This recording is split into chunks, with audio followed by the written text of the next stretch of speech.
Celui qui ne fait rien est mort. Jacques 2h26. Il ne faut pas rester inactif. Il faut continuer à faire ce qui est nécessaire pour résoudre les problèmes. Il faut agir pour trouver la solution et régler le problème. Si vous agissez, Dieu et le Saint-Esprit agiront avec vous, alors n'ayez crainte et faites-le. Même s'il y a des milliards d'êtres humains, ce qui n'est pas fait demeure. Chacun, même une seule personne, doit agir. Celui qui agit est maître de son destin. Même si vous croyez en Dieu et que vous l'aimez. Si vous ne vous développez pas et que vous continuez à vivre dans une hutte de chaume, vous finirez par y vivre toute votre vie.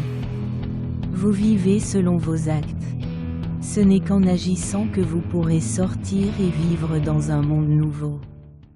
Ainsi, même si vous vivez en aimant Dieu, vous devez faire ce qui est nécessaire. C'est pourquoi je vous bénis au nom du Seigneur afin que vous observiez toutes les actions de Dieu et agissiez en conséquence, que vous serviez et aimiez Dieu, et que vous viviez dans le Saint-Esprit. Enfin, même si vous priez, il n'accorde pas tout. Même si vous priez, chacun doit assumer sa part de responsabilité. Néanmoins, prier n'est pas un péché, de ne pas prier.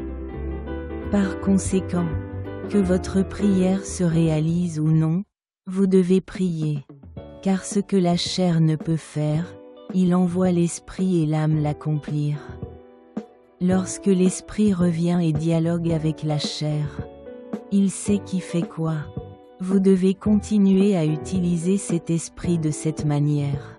Vous ne connaîtrez sa pleine puissance qu'en l'étudiant et en le mettant en pratique. J'espère que vous l'utiliserez également lors de l'évangélisation. Évangile chrétien Société missionnaire Pasteur Jeong Myeong Seok Prédication du dimanche.